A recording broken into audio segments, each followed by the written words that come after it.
Good afternoon, and I'm the past president of the International Academy of Oral Medicine and Toxicology, and that I conducted a risk assessment on behalf of the Academy back in 1998, and that one of the things that we get into is dose, and one of the things that the fluoridation people never want to talk about is dose. Why is that? Because in toxicology they say dosis sonum unum facit. Dose alone makes the poison. And so here's the recommended dose for a baby. None. So water fluoridation delivers to an infant a dose of fluoride that would be gross malpractice if any physician, family physician, dentist, or licensed practitioner in the state of California were to write a prescription for that amount. Therefore, you have a duty to inform the parents about this increased dose beyond what the family doctor can prescribe and warn them to not make up tap water formula. I thought water was supposed to be safe for all of us. Even the ADA agrees. They warn their members, not you, not the water districts. Of course they recommend fluoridation, but they tell members to tell their parents of children to make up tap water formula with fluoride-free water. Make up the formula with fluoride-free water so the baby won't get fluorosis. Interesting, they use the term fluorosis. It's not dental fluorosis. Fluorosis is the body, joints, ligaments, tendons, brain, what Dr. Thiessen was talking about, the endocrine system. When you overdose infants with fluoride, you cause adverse responses systemically. And even the advocates for fluoridation agree that if it works topically, not systemically. But systemically is dental fluorosis. And when you can see spots on children's teeth, you've got to be a dentist to believe you've poisoned that child enough to cause spots on their teeth, and that's the only organ that was impacted. The level of dental fluorosis in the community is proportional to the level of fluoride in the water supply. That's because people drink the water. And the exposure to fluoride is what causes dental fluorosis. So your decision to add fluoride to the water supply will increase the number of children with dental fluorosis. In California, dental fluorosis is a proven adverse effect, and it costs a lot to fix. Dr. Nelson's talking about $1 billion for dental care. There's more than that spent on fixing funny-looking spotted teeth. Don't take my word. Open up the yellow pages. Bleaching and other methods to fix teeth that are discolored by fluoride in the water supply. And you've been very generous, is you've indemnified the California Dental Association and Dr. Nelson and everybody else that told you to put it in the water supply for any adverse effects. Thank you very much. But the only way to get around that is for you to warn the recipients of your water that it's no longer safe for the population to drink.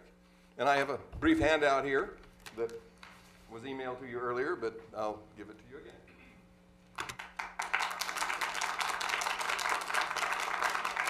Any questions about dose? Thank you, Dr. Kennedy. Thank you for this opportunity to address the committee. I understand from Mr. Dimeli's presentation that your plans to fluoridate are in place. I wish simply to inform you of some of the implications of those plans. The first graph illustrates the expected range of consumption of public tap water for various age groups. This is information from the Environmental Protection Agency in quantities of milliliters per day.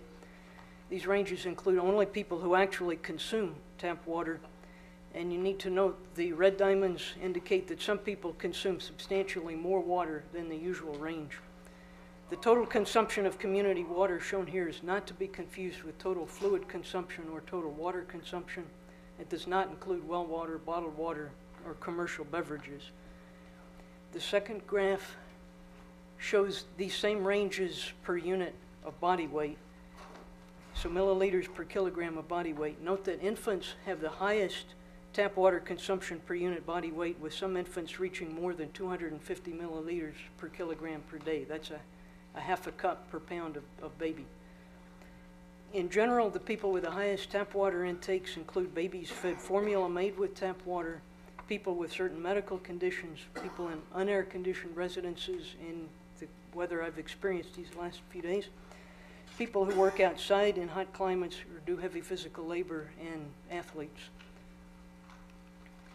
This graph shows the estimated fluoride intakes for each age group. This is based on the water ranges shown in the last slide, assuming 0.8 parts per million fluoride, which I understand is the plan for this area. And also shown that red vertical line is EPA's reference dose at 0.06 milligrams per kilogram per day. This is defined as an estimate of a daily oral exposure to the human population, including sensitive subgroups, that is likely to be without an appreciable risk of deleterious or harmful effects during a lifetime. For fluoride, as I said, the reference dose is 0.06 milligrams per kilogram per day. As seen in the graph, many infants have a fluoride intake just from tap water well above that reference dose. Older children with high water consumption will also exceed that, and even adults and teenagers, the highest water consumptions come very close to that. Note that this graph shows estimated fluoride intakes only from tap water. It does not include other sources such as commercial beverages made with fluoridated tap water or toothpaste, tea, or food. When these other sources of fluoride intake are included, total fluoride intakes for many members of all age groups will exceed EPA's reference dose. The final graph shows the estimated fluoride intakes from tap water from that last slide, plus estimates of no effect levels for a number of adverse health effects, many of which were described in the National Research Council report, which was put out last year. I was one of the authors of this. These no effect levels represent fluoride intakes at or below which most people are not expected to experience any harmful effects. Note that these estimates are based on population averages.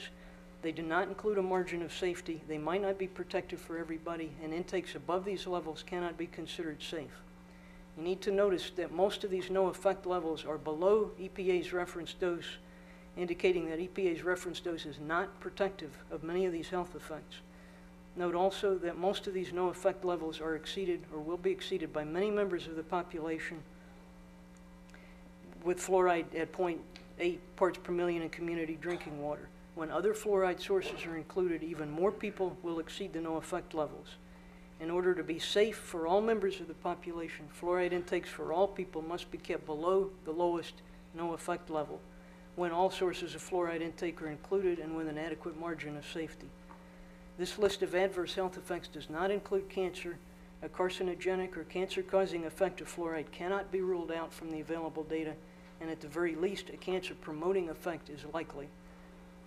For carcinogenic substances, the risk of cancer increases with the amount of exposure, such that even a very low exposure carries with it some cancer risk. In conclusion, I'd like to quote from a director of laboratories from the City of New York, Department of Water Supply, Gas and Electric, from a presentation in 1956 that's still relevant today. It is obvious from the knowledge of fluoride toxicity that an appropriate factor of safety cannot be established when fluoride is added to the public water supply at the level recommended by the proponents of fluoridation, and must be concluded that the fluoridation of public water supplies is a hazardous procedure. People are bound to get hurt. It remains to find out how many and when. So I'll be happy to answer questions later. Thank you for the opportunity. Are there any?